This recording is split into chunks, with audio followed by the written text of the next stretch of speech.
Welcome to Inland Empire Alive, bringing you issues, events, and perspectives from throughout San Bernardino and Riverside counties.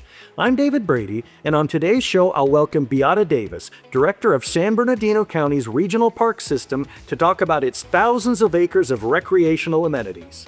That's today on Inland Empire Alive.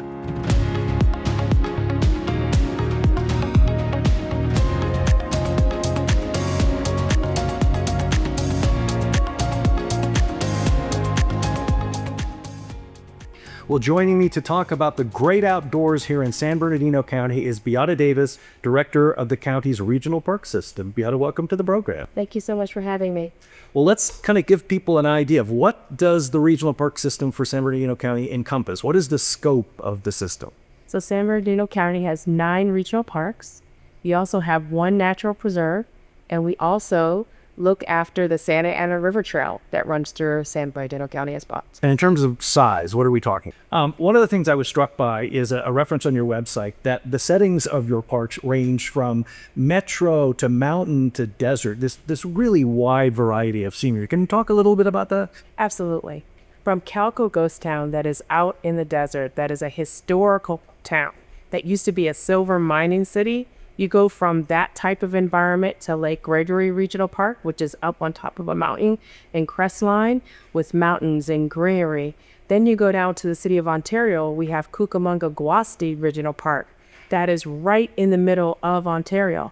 But my 2 favorite parks are Yucaipa Regional Park, which you're in the city of Yucaipa, but once you come through our gatehouse, you are in the wide outdoors. You kind of forget that Stater Brothers is right outside. All you see are the beautiful mountains, the free lakes, and our swimming facility, and the campgrounds there are just beautiful. The same thing can be said for Prado Regional Park, where although it is in the city of Chino, it is 2,200 acres of open space where you can see beautiful campgrounds, where you can play on a wonderful brand new playground and splash pad, to just walking the trails, while you're looking at different wildlife, flora and fauna, and rare birds. We have several sites where you can see birds that you can't see anywhere else. You can see them at Prado Regional Park. You can see them at Mojave Narrows Regional Park and Big Morago Preserve, which is on your way to Joshua Tree. You can stop there and see birds that you can't see anywhere else. When you were thinking about taking this role, what appealed to you about both the size and the scope of our parks? Because like you said, like many people know, San Bernardino County is geographically the largest county by size in the country. It's larger than some states.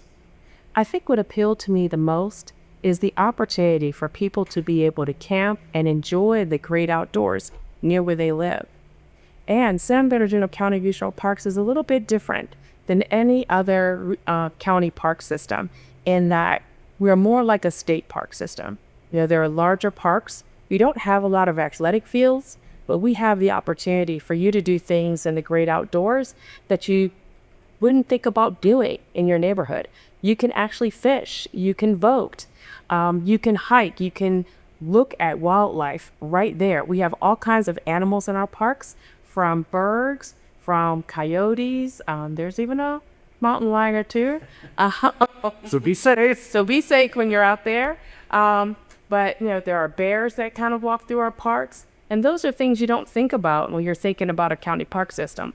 Those are things you might think about when you think about a state park. Well, that was a question I had. How does a county park typically differ from, say, a municipal park? Is it more, the swing sets and the basketball courts versus, as you say, the hiking trails and, the camping facilities? So we kind of think about it as a destination. When you come into each one of our parks, they each have a separate theme.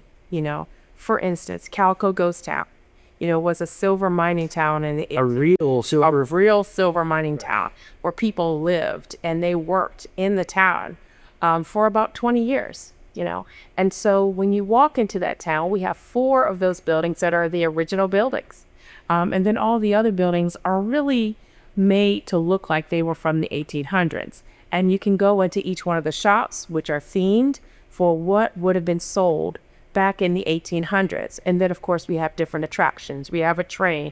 You could actually walk through a mine and learn what it is like, or what it was like for miners who were mining in the town in the 1800s. It's a full family experience. But the nice thing there is that you can actually camp there as well.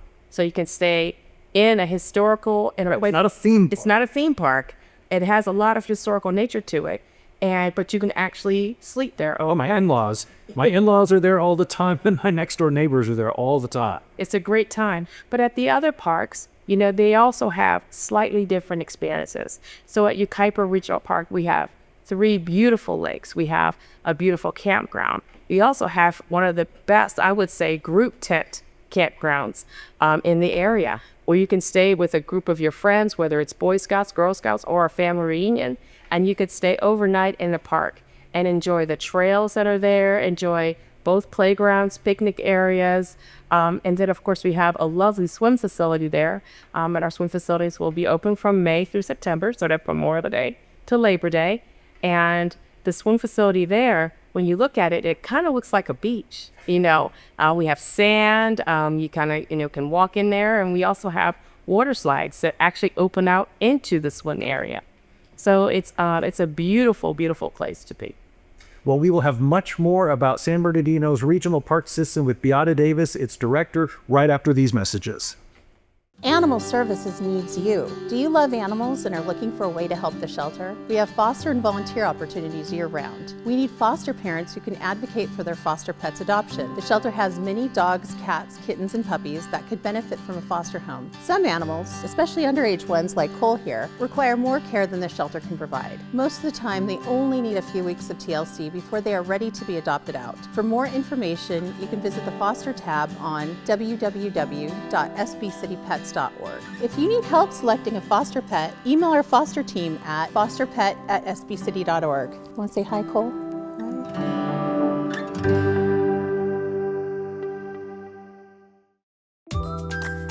If you'd like to be a guest on Inland Empire Alive, email us at guest@iealive.com. Well, I've been learning all about San Bernardino County's wonderful regional park system from its director, Beata Davis. I wanted to ask, 6 of your parks offer camping. What is the process to make reservations? That is something that everybody wants to know. So all you need to do is go onto our website, parks.sbcounty.gov. You click on the park that you want, and then you click on the link for camping. It'll take you to our reservations. Is it a very easy system? It's a very easy Point and click and point and click. not intimidating? Not intimidating, and you'll get to look at a picture of the campsite. Oh, wonderful. Yeah.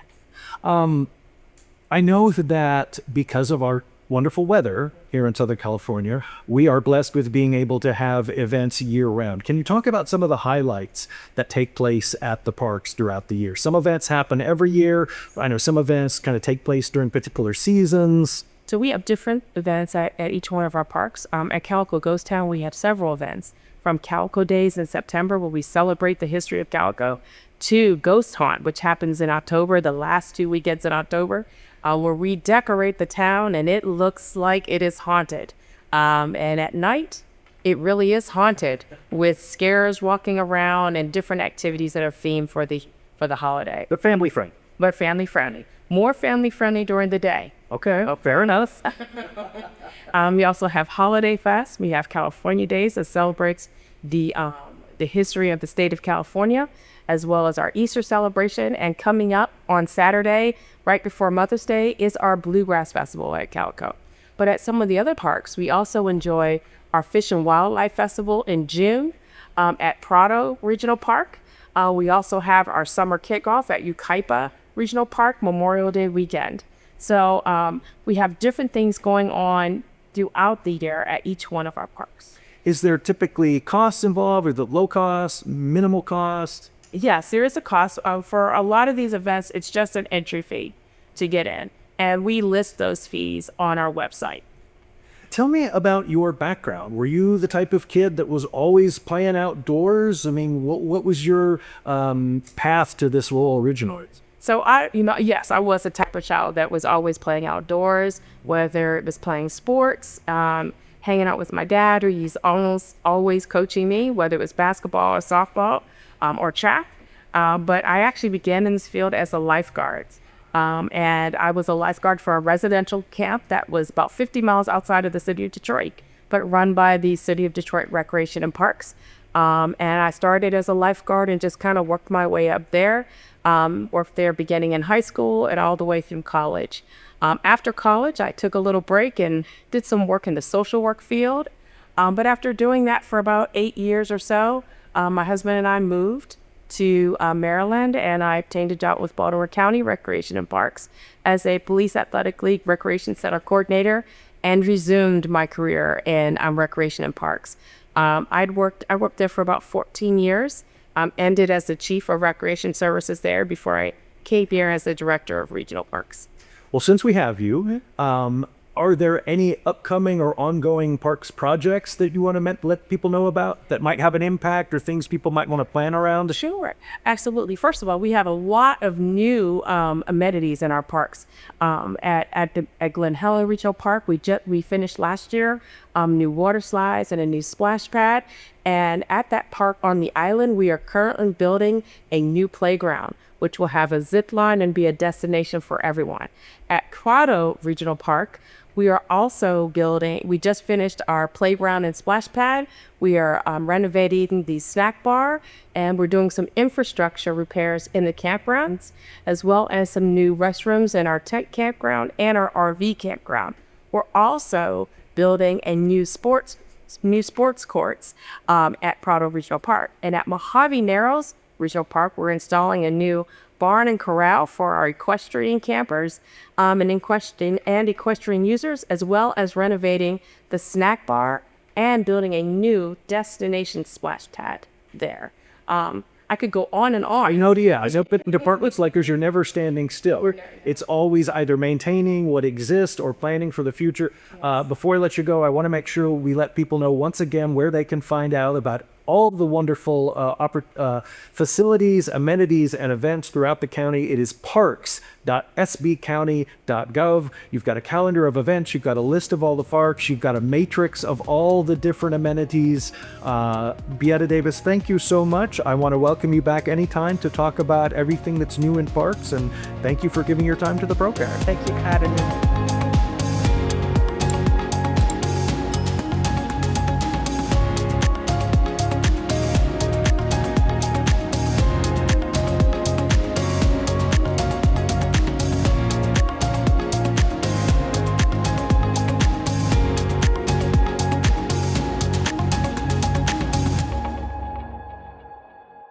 Visit iealive.com.